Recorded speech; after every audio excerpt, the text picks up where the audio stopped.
Are you ready to change your life, but don't know how to start? Is your stress and worries keeping you awake at night? Have you been battling grief, anxiety, or depression all alone? Have you lost touch with your own sense of being or spirituality? Soul Free Therapies offers professional and affordable live video streaming counseling and coaching services from the comfort of your own home. Sessions offered in English, Spanish, and Portuguese.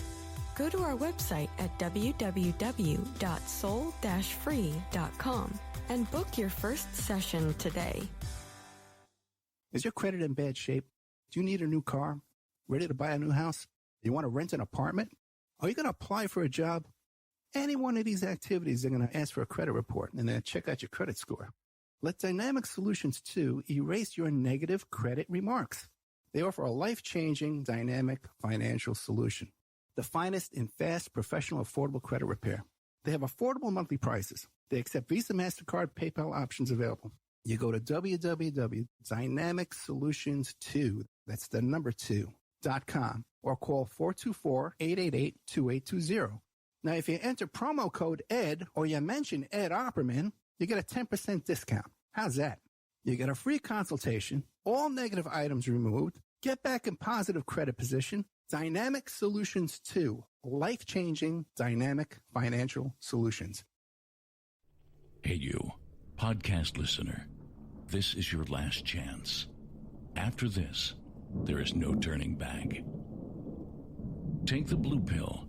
You wake up in your bed and go back to listening to mundane podcasts that won't challenge your religious beliefs and your so-called truths about reality, the universe, and consciousness. Take the red pill. Subscribe to the Event Horizon podcast, hosted by Mark Anthony Peterson, and he will show you how deep the rabbit hole goes. Event Horizon takes a walk into the paranormal with a splash of conspiracy. It's the podcast that would be born if David Icke and the X-Files had a baby. Subscribe to the Event Horizon podcast by Mark Anthony Peterson on Spreaker, iTunes, Spotify, iHeartRadio, CastBox, Stitcher, or any of your other favorite podcast platforms. Remember, all we are offering is the truth, nothing more. Have you ever heard of Castile Soap? Pure Soap Flake Company handcrafts fine soap bars, laundry powder, and concentrated soap flakes using organic vegetable oils from their northern Minnesota facility. Bathe your body and wash your clothes with Pure Soap products that are free of fragrance, GMOs, palm oil, sodium lauryl sulfate, and synthetic additives. Safe for drains and waterways, and work great in high-efficiency washers and top and front-loading machines. They have a little promotion going on. Contact them to order some soap. Mention the Opperman Report. You're going to get a free gift. Order today at puresoapflakes.com or give them a call, 218-568-2525, 218-568-2525. Pure Soap Flake Company is a proud member of the Handcrafted Soap and Cosmetic Guild. It's the Opperman Report. Join digital forensic investigator and PI Ed Opperman for an in-depth discussion of conspiracy theories, strategy of New World Order resistance, high-profile court cases in the news, and interviews with expert guests and authors on these topics and more. It's the Opperman Report. And now, here is investigator Ed Opperman. Okay, welcome to the Opperman Report.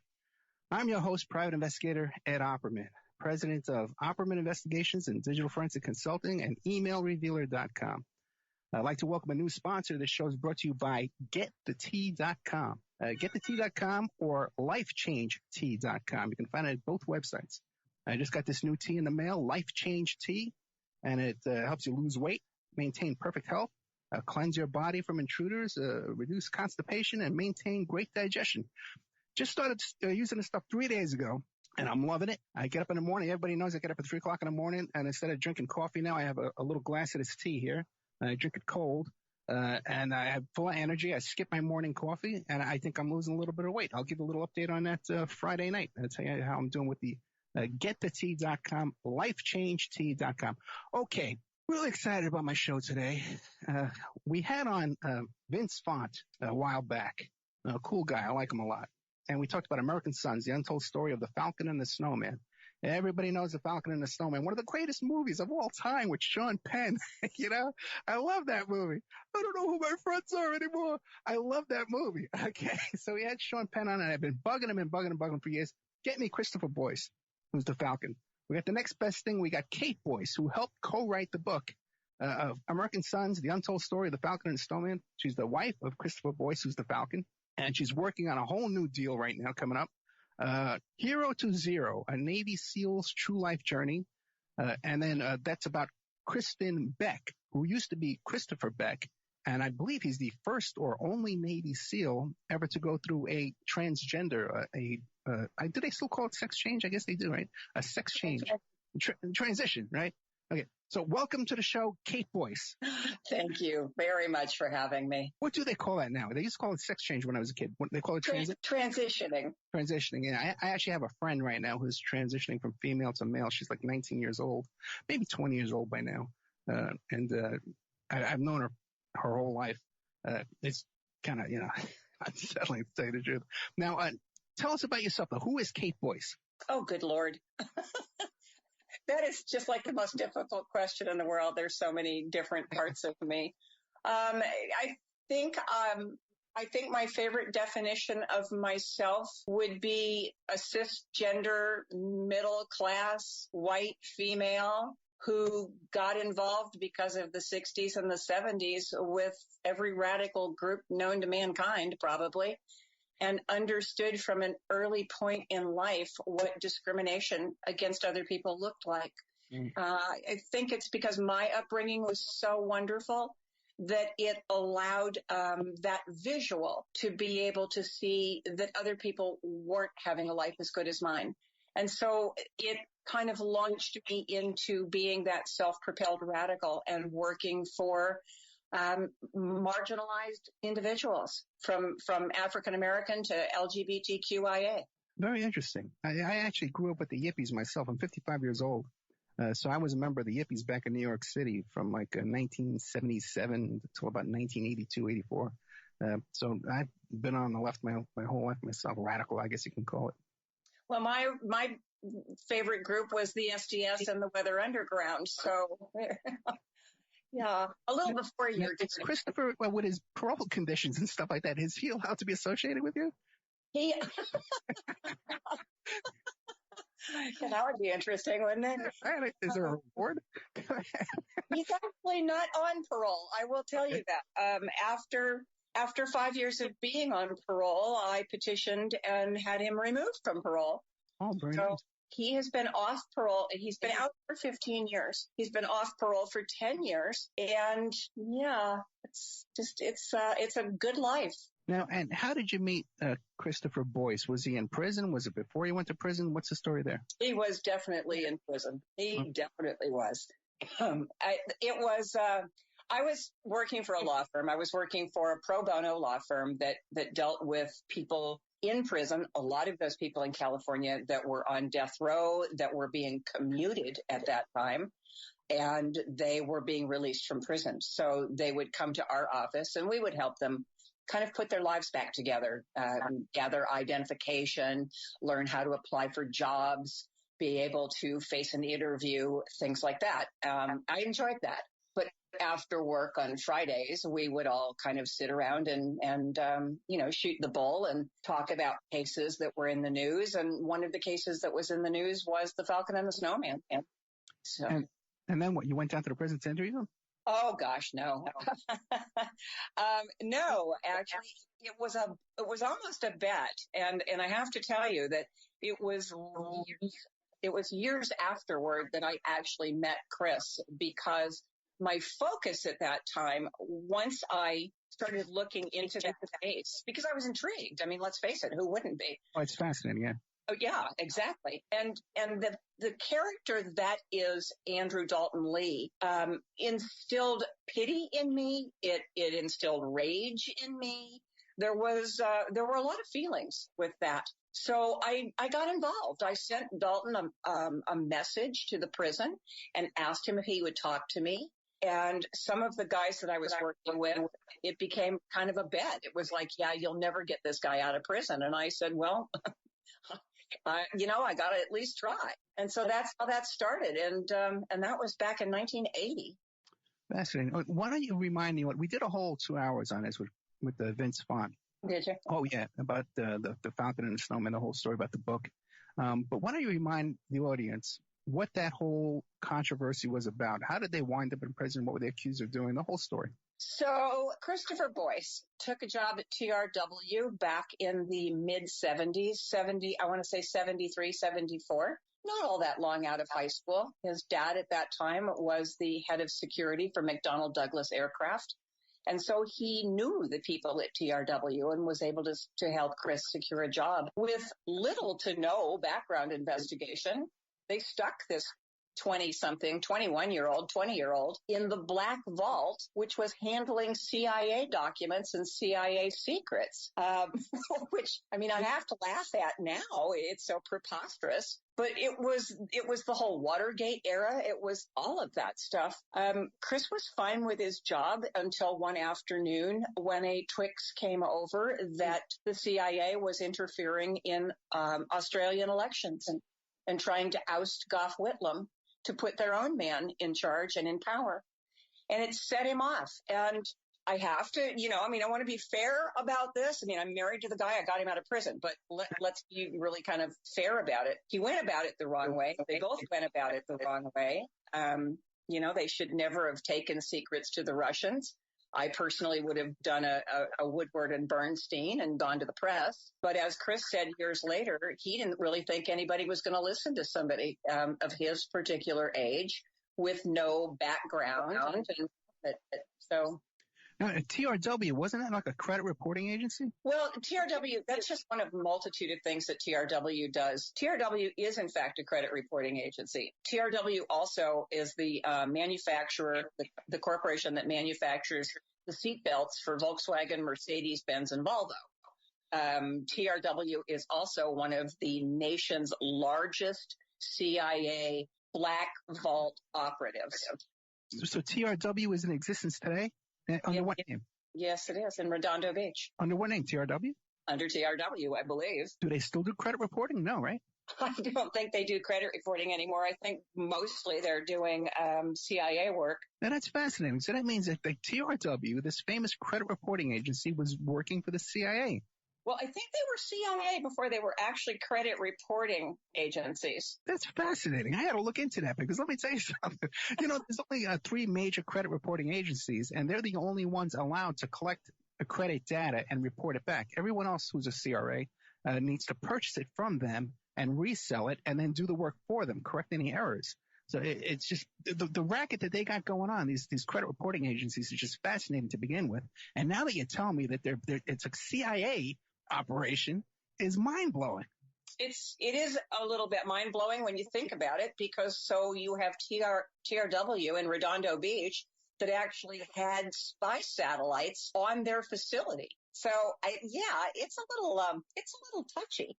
If you do a quick Google search and just type in like TRW CIA, what comes up is the CIA web pages and all about Boyce's testimony. So that's the only time it's been leaked out is because of Boyce. Right. Oh, this is terrifying. I don't think I can handle it at 12 o'clock on a Thursday afternoon.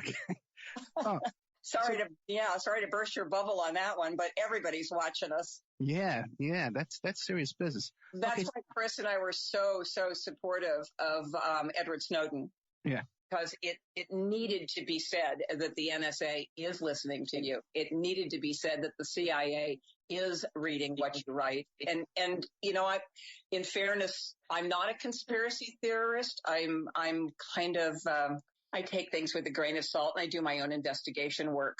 But I will say I have no faith in the CIA and the NSA. Yeah. And I'm sure that they're having a great time with this conversation. Yeah, I'll use a fake name as we continue. Call me Joe. Oh boy. So now Chris said, and he comes up with this intercept, this transmission about the Australian election, but he couldn't. He was he was too smart to do this himself, to contact the Russians himself. So he had this drug smuggler friend who had to do it for him? Yeah, he made the worst mistake in his life. He brought Andrew Daulton Lee into it. And sadly, Daulton's life was his drug business. Daulton was not the popular kid in school. And I think that he Chris was his best friend. And Chris, to this day, and to Chris's credit, I will tell you, doesn't say anything negative about Daulton. He's, he will calmly say to me, hey, I loved the guy. He was my best friend. But I think that had it not been for Daulton, this probably wouldn't have ended up in a federal prison. Well, yeah, from the movie, yeah, you would get that impression. Yeah. Now, that whiny little part in the movie where Dalton's in the airport and he's like, I don't know who to trust. The one you just quoted. Yeah. So not Daulton Lee. Oh, really? Oh my gosh, no. Then give us an idea. What's he really like? Daulton was a member of the Young Republicans. He was a Nixon supporter during those twilight years, all those years ago. He is he's a very strong individual. I will give him that. He is a very strong individual. He has a brilliant mind, and he's just not this whiny, weaselly little portrayal by Sean Penn. And you say he was a Nixon supporter. No wonder he went into crime. Now, now I also heard too, doing the research for the last show, was that actually Sean Penn hired him as an assistant, right? Yes, he did. After he got out of prison. He did, yes. Do you know what he was doing, how that went? Well, of course I know what he was doing. I was there. Yeah. He was just kind of a gopher. When you're in a halfway house, you have exactly 10 days after getting into the halfway house to get yourself a job of some sort.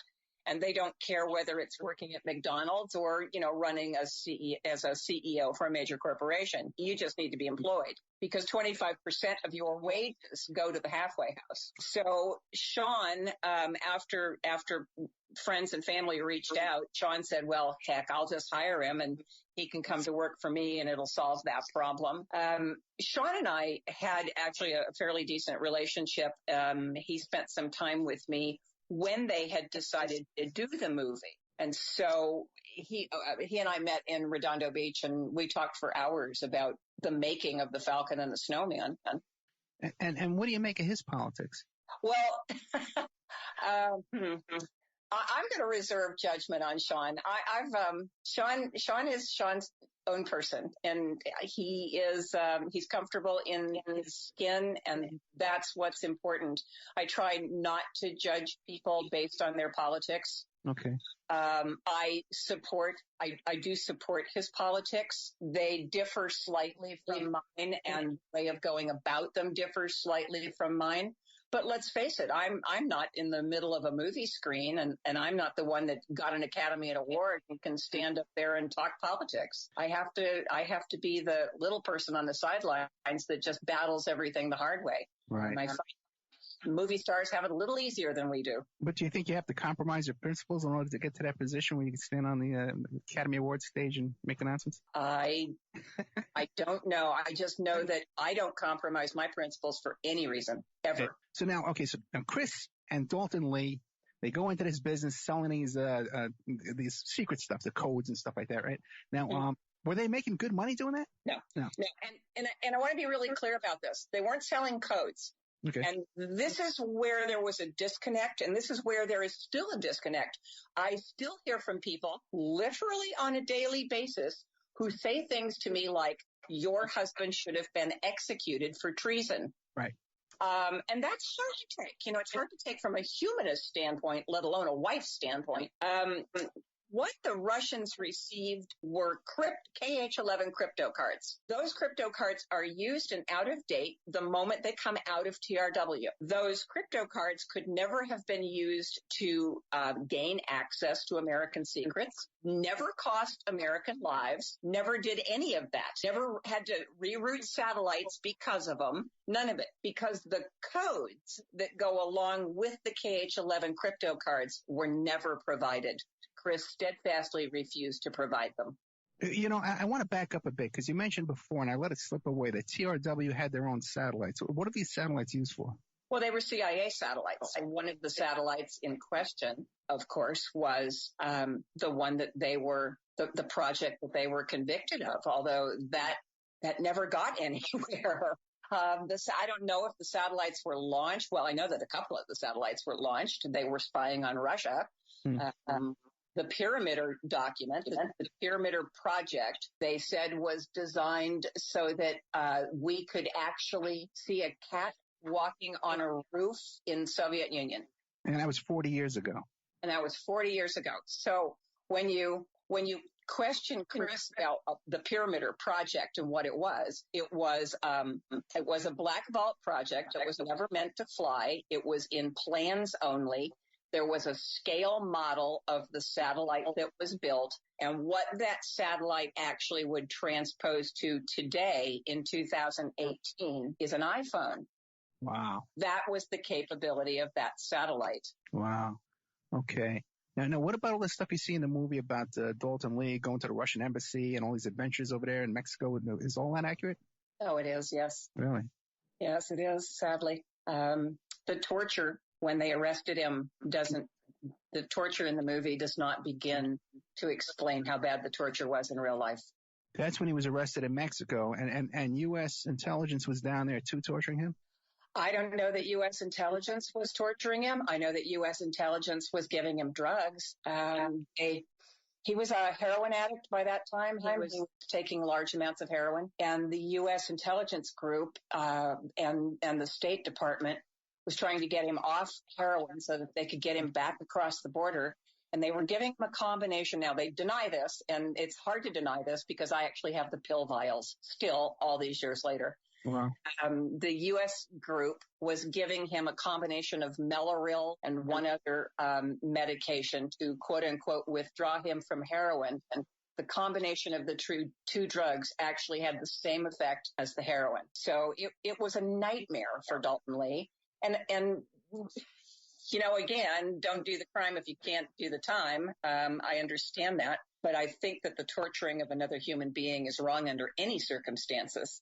Yeah, absolutely. So now you're saying that when he was held in jail in Mexico on these charges, U.S. government was giving him drugs while he was there in jail in Mexico?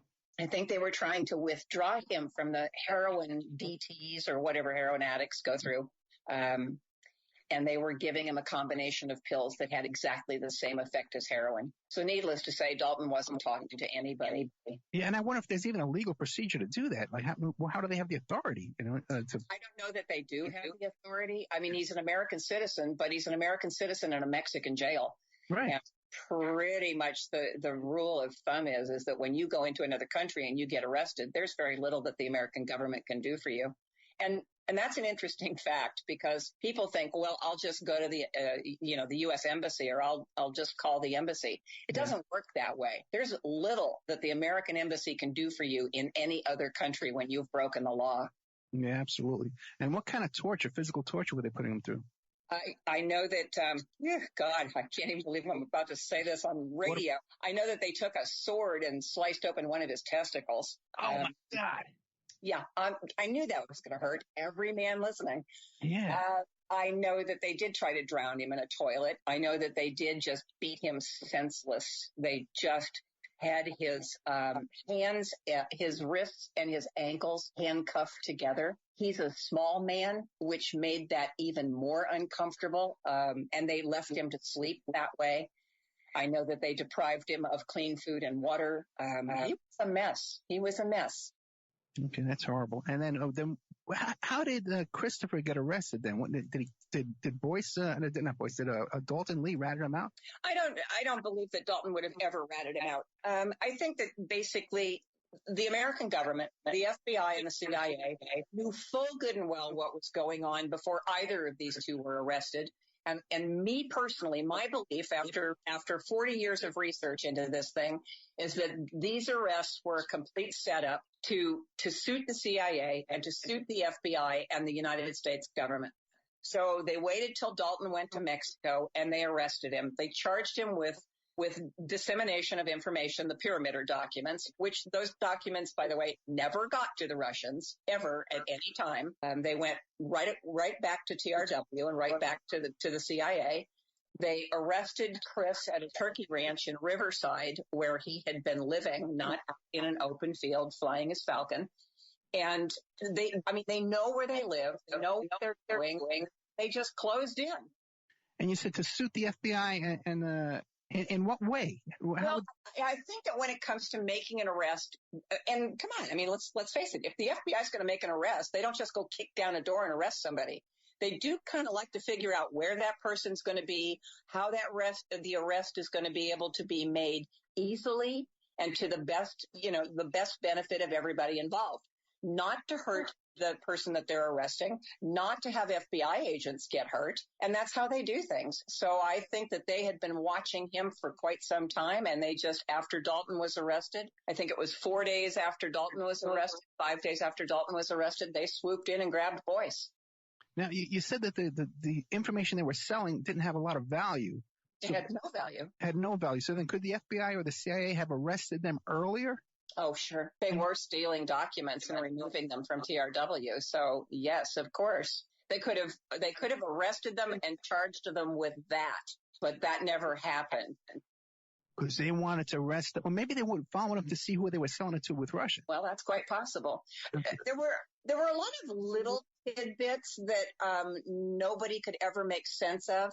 Oh, let's hear those. Well, if you followed the trial, there were parts of the trial that had to go in camera because they were so top secret that it couldn't be testified to in open court. So I've always been I have all the trial transcripts.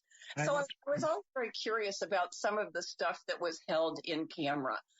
One of the interesting things that happened during the trial was that the FBI fingerprint experts came forward and explained that they had found Andrew Daulton Lee's fingerprint inside of the safe in the black vault. Right.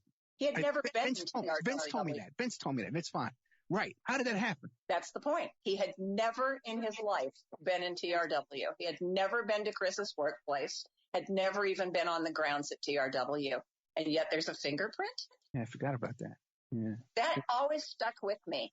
And that was one of the things that bothered me greatly about Andrew Daulton Lee's conviction. I think that Daulton actually got convicted mostly just because he was stupid. I think they were out looking for Chris. I think that was the connection they wanted.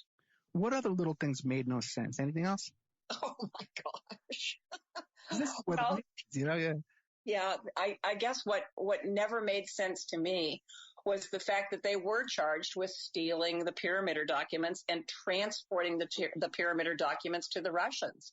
Well, the Russians never got the Pyramider documents. And I don't know if Vince told you this little fact, but I'm going to tell you how crucial the Pyramider documents were. Okay. Andrew Daulton Lee served 20 years in prison for the Pyramider documents. Christopher Boyce spent 25 years in prison. He got a 40-year sentence. Daulton got a life sentence. The Pyramider documents during the trial were so sensitive that the CIA moved a giant safe into Kenny Kahn's office, Daulton's attorney.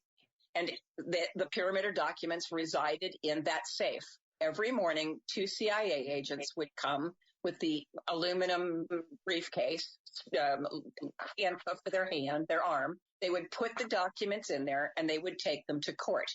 The documents were never released during any of the court hearings, and they were held in camera only for the judge's eyes. Got all that? Yeah. After the trial, the CIA came and they moved out the safe. After the boys had been convicted, they moved out the safe. When they moved out the safe, they left Pyramider documents and still listed as eyes only, beyond top secret. They were eyes only, left them sitting in the middle of the floor of the attorney's office. Accidentally or on purpose? I guess on purpose. Oh my God. It's just unexplainable. Those documents, and I check this frequently, those documents have never been declassified. But the lawyer still has them in his possession. No, the lawyer doesn't have them. Destroyed them? Gave them to you. I can't say where they are because it would be a federal crime. We don't need any more problems. No. I don't need to go to prison for espionage. Yeah. No, because you don't have someone on the outside to help you get out. Now, what about they actually went to trial. There was a trial. They put up a defense. Yeah.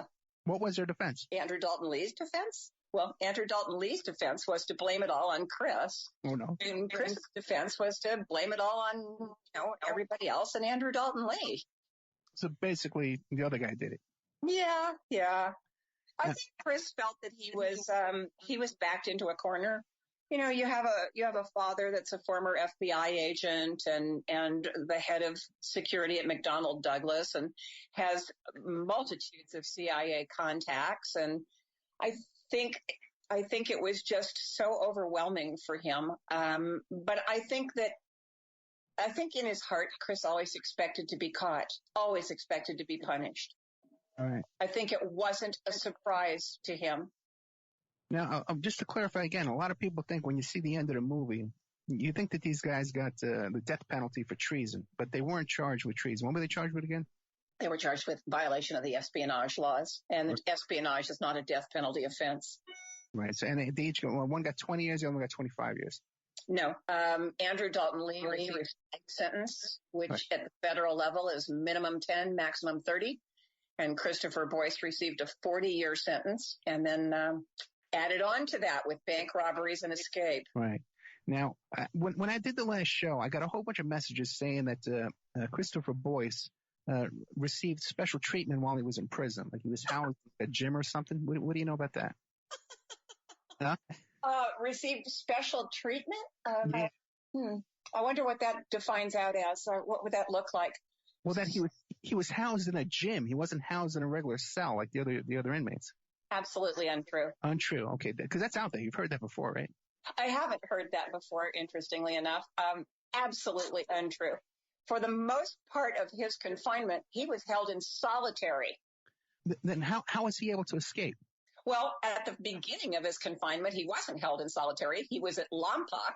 Okay. But Lompoc at that point Lompoc had gone from being a federal correctional institute. So when it's an FCI, I mean, you have visitors, family was able to come in the early days. I mean, they could actually bring in lunch, all that kind of stuff. As it started to get more restrictive, Lompoc became a USP, United States Penitentiary. So, and if you've ever seen the institution that he actually escaped from, it's pretty foreboding.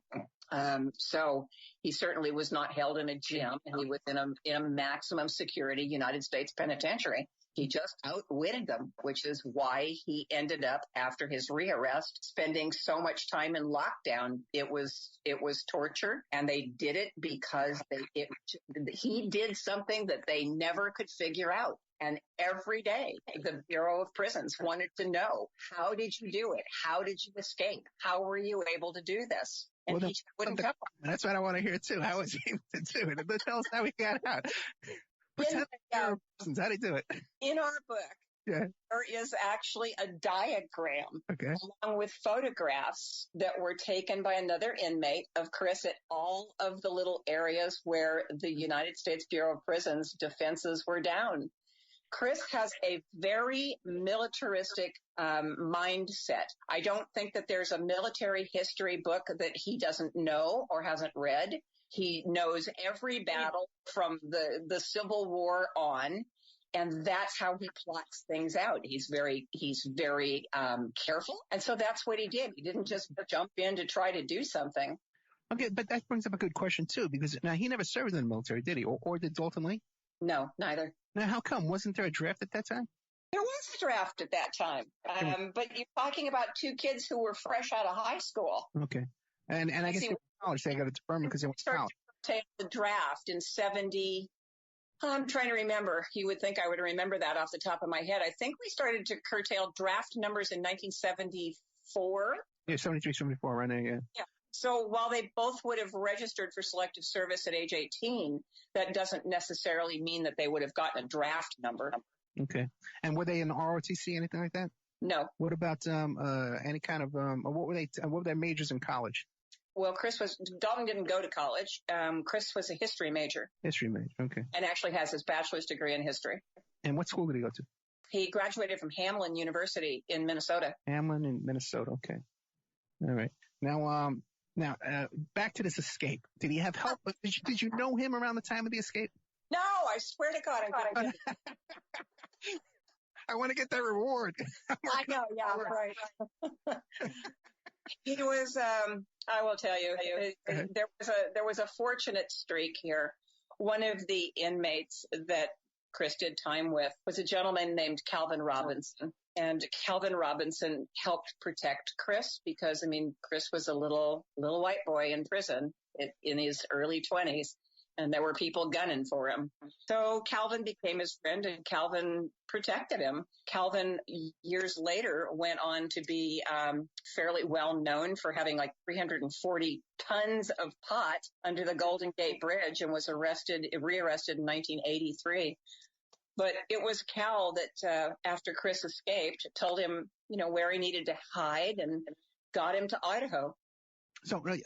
So you didn't explain to us exactly. He was able to breach a wall and go through a ditch or something like that. Wasn't there like a ditch he rolled through, something like that? Let me tell you the humor of Christopher Boyce, and I think about it, and honestly, it is humorous. So Christopher, first of all, got himself on the movie committee so that he could show Escape from Alcatraz. Okay.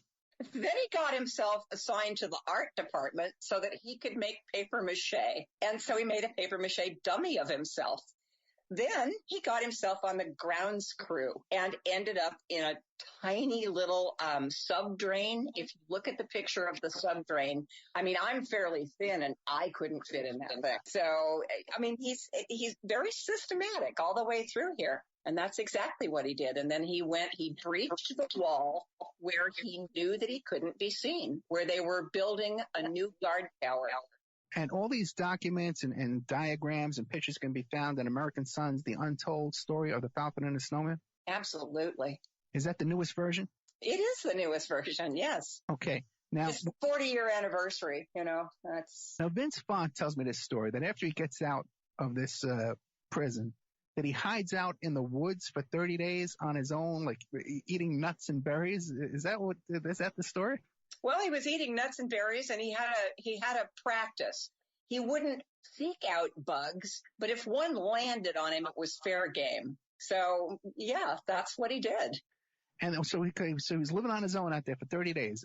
Was he building fires and stuff like that? How come he couldn't find him in those woods? Well, first of all, you're talking about the Santa Ynez Mountains, which is a huge landscape. It's pretty easy to get to hide and get lost up there.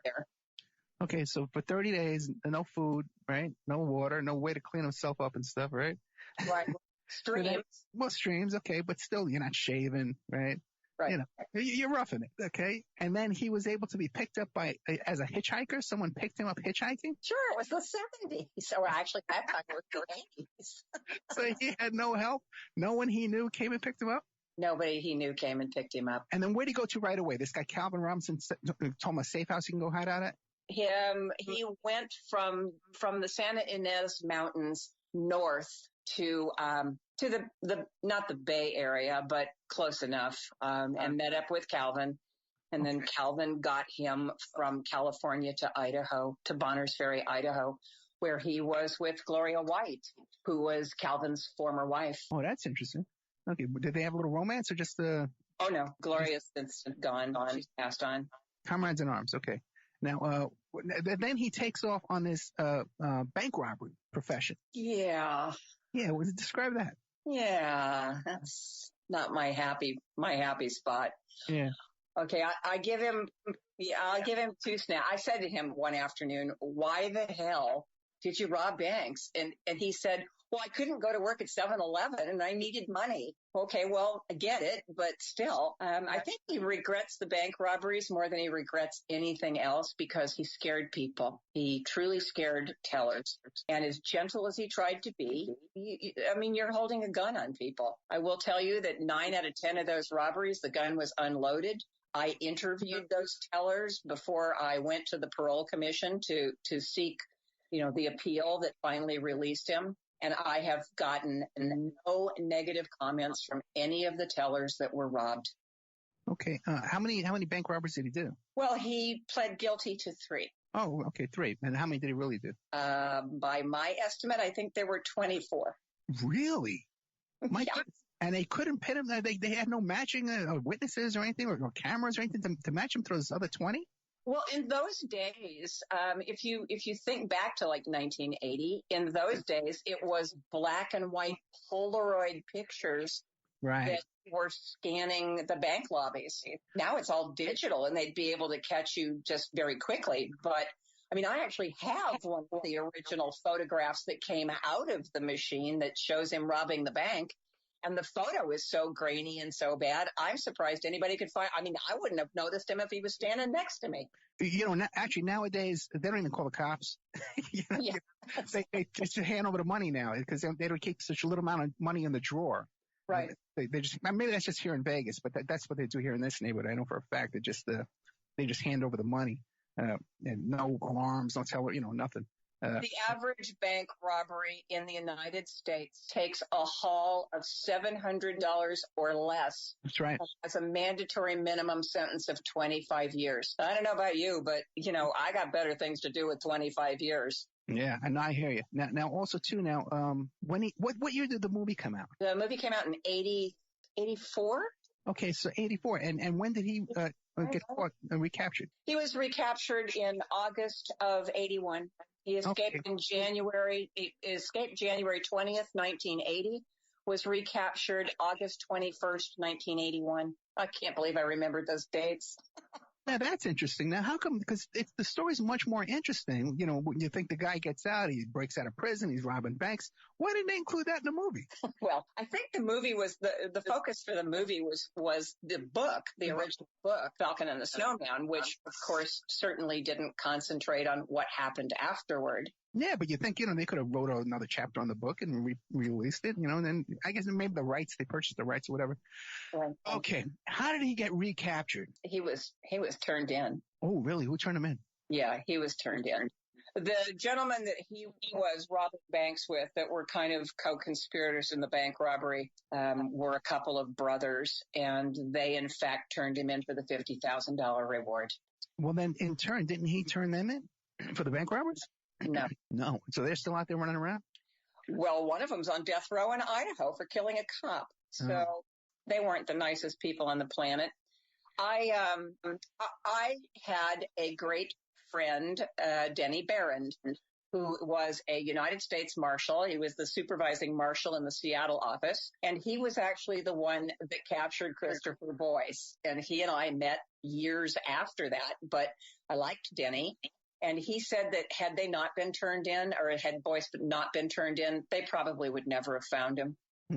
They were sitting in Port Angeles, Washington, which is a tiny little town. The U.S. Marshals were in Port Angeles, and they were there for 2 full weeks before they even spotted him. Wow. So now, did he go to trial? Well, I guess the escape is cut and dried, right? And right. So how does that work? You go to trial. The escape is cut and dry. So he got on a federal escape. The maximum sentence is 5 years.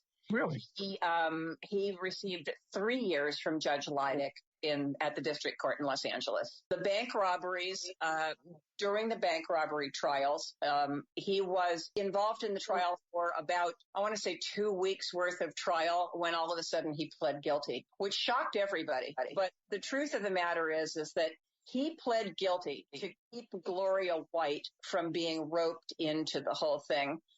She allowed him to stay at her house, and yes, she helped him. She was not a conspirator, and he wanted to protect her. And it's just the way Chris does things. He would have done that. So if you're not going to get another 5 years for escape, it's foolish not to try, right? Well, that's my feeling, but there's an awful lot of inmates who die trying. Yeah, that's true too. Yeah. If you look at the history of escapes from Lompoc Penitentiary, the escape just prior to Boyce was Leonard Peltier. Oh, really? And Leonard lasted all of 4.5 days on escape status. Yeah, I interviewed his son. Yeah, I worked on the defense team for a while, but they don't listen really well, and he becomes a martyr for people that want him to be there, and that's the end of that. Yeah, it's heartbreaking. We had petitions trying to get him out before Obama left office, because now there's no hope. There's no way we can get a pardon or any kind of. Well, there's a way to get him out, but nobody wants to hear it. So, real quick, how do you get him out? Well, the way you get him out is not to make it front and center at every single one of his parole hearings. He's an outlaw prisoner, so he has a parole hearing every 24 months.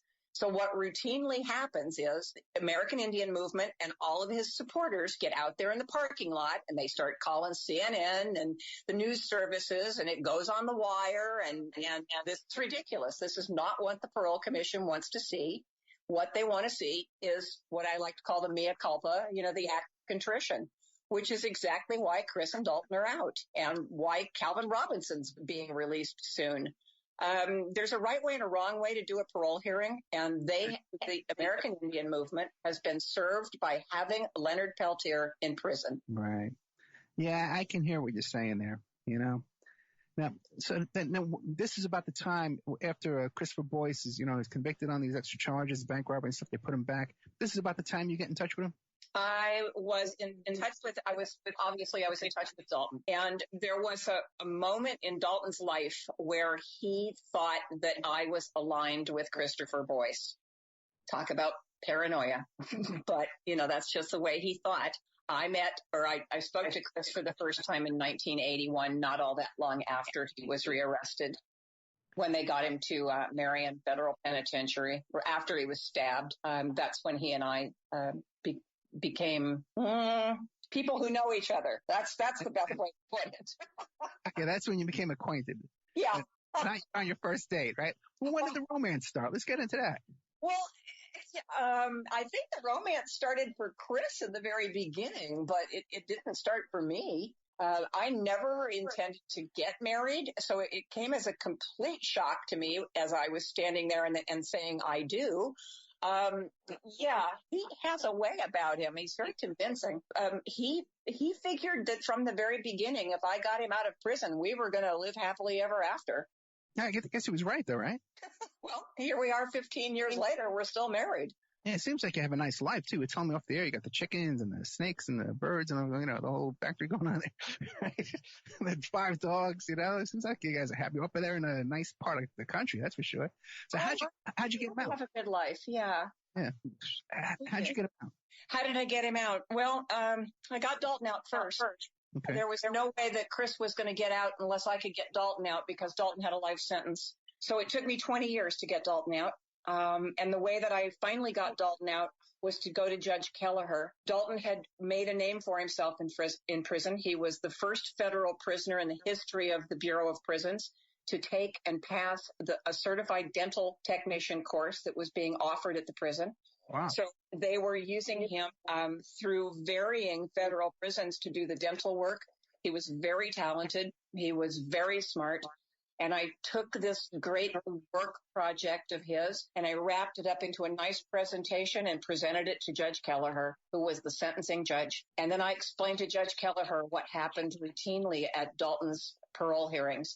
I also explained that this was a true case of rehabilitation. And it took Kelleher a while, but he actually called me back and he agreed with me. And he never mixes up the Novocaine with the cocaine. Like that. Well, he doesn't do work anymore. But so once Daulton was released, I hadn't talked to Chris in, 8 years, almost 10 years. Okay. And I was living in San Francisco and I thought, well, maybe now's the time to send him a little note. So I sent him a little note card and I just said, I just want you to know that Daulton's being paroled. This is what I did. Is it your turn yet? And within a week, I had a letter back, and he was on the phone, and that was in 1995. And so we stayed in contact from that moment on. And when did he finally get out? He was released on September 16th, 2002, and we were married on October 19th, 2002. Oh, and what was the ceremony like? Quiet. Quiet and hidden. It was the first time in 25 years that he'd seen most of his siblings. Wow. And so it was a very emotional day. My family was there. His family was there. We had about 68 friends and family. Our friend, Cait Mills, who is kind of the guy who invented motion capture and all that, has a great home in Occidental, California. And we were married in his front yard in a stand of redwoods in front of a little stream. We've only got about 5 more minutes to talk about American Sons, the untold story of the Falcon and the Snowman. And then we're going to come back. We're going to be joined by Kristen Beck, who's a former Navy SEAL, Hero to Zero, Navy SEAL's true life journey. What is your life like? Does Christopher work? Is he able to work? He and David Lee, who is Daulton Lee's brother, have a business in Oregon. They did flip houses for a while, and they have property now, and they're running another business, and he's very successful. And David Lee, you knew him his whole life back when they were kids and stuff too? Absolutely. Older brother or younger brother of younger. That's fascinating. Isn't that fascinating? It is. You know, that he would be friends with the kid, the younger brother of the guy's partner and his big ass. Now, are they allowed to talk to each other? Probably not, right? No, there's no rules. No, they are. They're neither. Nobody's on parole, so those parole laws go out the window. But Chris and Daulton have no contact. And for just they're not interested or hard feelings. I think that's Daulton's choice. Oh, really? Yeah. Any idea why? Well, you know, sometimes you need to be right. And what about Daulton now? What does he do for a living? I don't know. Really? Now, you know what? You're right. Because I remember when I first decided I wanted to do a show about this, there was no contact for him for anything. But I found Vince fun fairly easily. Mm-hmm. And I was able to get a hold of him. I haven't spoken to Daulton since 1999. Well, I hope he's doing well. It was a great. So after 20 years of being best friends, I haven't spoken to him since 1999, and it's hard. The one that got him out. Why would he be mad at you? Well, I married Chris. That didn't help. Really? Oh, come on. You got to forgive that. Yeah. Well, we're toward the end of the story here. What do you want to leave us with in all this? The saving grace in my book. I mean, when people ask me about American Sons and how did that feel. It was very cathartic because I'd spent so much of my life working for these two. But the takeaway from that book that I hope that people see is redemption, rehabilitation, and hope, just hope. As any reader of the book knows, I went through my own journey during the period of time that I was walking the path with these two. And that was being diagnosed with stage 3B cancer and being told I was terminal. Oh, my God. Yeah. But, you know, you just, I think that not giving up and just moving on a path to what I believed was helping other human beings. I think it saved me. It saved them. And I think that's always my takeaway from American Sons is just that positive energy and that commitment to another human being for no reason other than they just deserved it. I can identify with that. I hear you. But what is going on now with your health? Are you okay? I have been in remission now. This is my 6th year in remission after being diagnosed in 1996. I've had 4 recurrences, a bone marrow transplant, all that fun stuff. But this is my 6th year of being in remission. I never thought I'd hear that word. Yeah, right. Thank God for that. Let's all hope and pray that everything keeps going well for you there. Yeah, not a prayer, but yeah. I know. I'm a prayer. We'll pray for you. Don't worry. My audience prays, man. We like to pray over here. Oh, my goodness. Well, thank God for that. Thank God you're with us. And how's the relationship with you married someone out of prison? How's the ups and downs with that? How's that go? Oh, my God. Well, okay, it's not that you marry somebody out of prison. It's that you marry somebody that, you know, when you have a 22-year-old, and I say this for the entire criminal justice system, when you take a kid, 18, 19, 20, 21, and you put those people in prison and you hold them for 20 or 25 years and release them, mentally, they are still the age that you put them in prison. Exactly. So, while Chris turned 65 last Friday, somewhere in there is still a 22-year-old who is just, you know, bouncing off the walls. That is so true. But listen, you can always tell them, hey, I got you out. I'll put you back in, right? I've done that on a number of occasions. It doesn't work yet. Sorry. Incredible story. American Sons, the untold story of the Falcon and the Snowman. It's written by Cait Boyce, Christopher Boyce, and also Vince Font, our friend here. And look up the old show, guys. Check out the show, the original show I did with Vince Font. I think we went on for 2 hours. Went on every detail of this case. Books on Amazon. Do you got a website? The Falcon and the Snowman.com. Okay. We'll be right back after these messages with more of Cait Boyce. We're going to be joined by Kristen Beck. A Hero to Zero, a Navy SEAL's true life journey, right after these messages.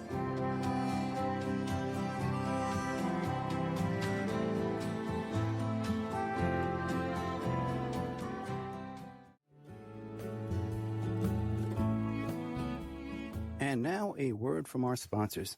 Emailrevealer.com. People ask me all the time, hey Ed, are you still a private investigator? I sure am. Go to emailrevealer.com. We handle adoption investigations, infidelity investigations, where you give us your spouse's email address. We trace it back to online dating websites, catch them cheating online. Email tracing, locate or identify somebody from as little as an anonymous email address. Someone owe you money? Back child support? We can find that deadbeat. Locate his hidden assets. Locate his hidden bank accounts. Find his current place of employment, and even assist you in obtaining a judgment and recover that judgment for you. Emailrevealer.com. Digital forensics, computer forensics, cell phone forensics, recover deleted text messages. Create a report that you can use in court. Emailrevealer.com, 800-572-9762. Have you ever thought about opening your own mobile cart or kiosk business? Maybe the facility you manage could establish new revenue by adding coffee, food, or retail services. Cart King International can be the answer to your needs. Cart King is a North American designer and manufacturer of the finest mobile coffee, food, and retail carts and kiosks. Cart King has been working with clients and corporations across North America for 20 years, providing innovative designs, custom manufacturing, and timely delivery. Carts and kiosks are fun, and so are the dozens of designs on our website. Please visit us today at www.cart-king.com or just call us at 1-877-986-7771 and get your sales rolling. Have you ever heard of Castile Soap? Pure Soap Flake Company handcrafts fine soap bars, laundry powder, and concentrated soap flakes using organic vegetable oils from their northern Minnesota facility. Bathe your body and wash your clothes with pure soap products that are free of fragrance, GMOs, palm oil, sodium lauryl sulfate, and synthetic additives. Safe for drains and waterways, and work great in high-efficiency washers and top and front-loading machines. They have a little promotion going on. Contact them to order some soap. Mention the Opperman Report. You're going to get a free gift. Order today at puresoapflakes.com or give them a call, 218-568-2525, 218-568-2525. Pure Soap Flake Company is a proud member of the Handcrafted Soap and Cosmetic Guild. Are you ready to change your life, but don't know how to start? Is your stress and worries keeping you awake at night? Have you been battling grief, anxiety, or depression all alone? Have you lost touch with your own sense of being or spirituality? Soul Free Therapies offers professional and affordable live video streaming counseling and coaching services from the comfort of your own home. Sessions offered in English, Spanish, and Portuguese. Go to our website at www.soul-free.com and book your first session today. Is your credit in bad shape? Do you need a new car? Ready to buy a new house? You want to rent an apartment? Are you going to apply for a job? Any one of these activities, they're going to ask for a credit report and then check out your credit score. Let Dynamic Solutions 2 erase your negative credit remarks. They offer a life-changing, dynamic financial solution. The finest in fast, professional, affordable credit repair. They have affordable monthly prices. They accept Visa, MasterCard, PayPal options available. You go to www.dynamicsolutions2, that's the number 2.com, or call 424-888-2820. Now, if you enter promo code ED or you mention Ed Opperman, you get a 10% discount. How's that? You get a free consultation, all negative items removed, get back in positive credit position. Dynamic Solutions 2, life-changing dynamic financial solutions. Hey you, podcast listener, this is your last chance. After this, there is no turning back. Take the blue pill. You wake up in your bed and go back to listening to mundane podcasts that won't challenge your religious beliefs and your so-called truths about reality, the universe, and consciousness. Take the red pill. Subscribe to the Event Horizon podcast, hosted by Mark Anthony Peterson, and he will show you how deep the rabbit hole goes. Event Horizon takes a walk into the paranormal with a splash of conspiracy. It's the podcast that would be born if David Icke and the X-Files had a baby. Subscribe to the Event Horizon podcast by Mark Anthony Peterson on Spreaker, iTunes, Spotify, iHeartRadio, CastBox, Stitcher, or any of your other favorite podcast platforms.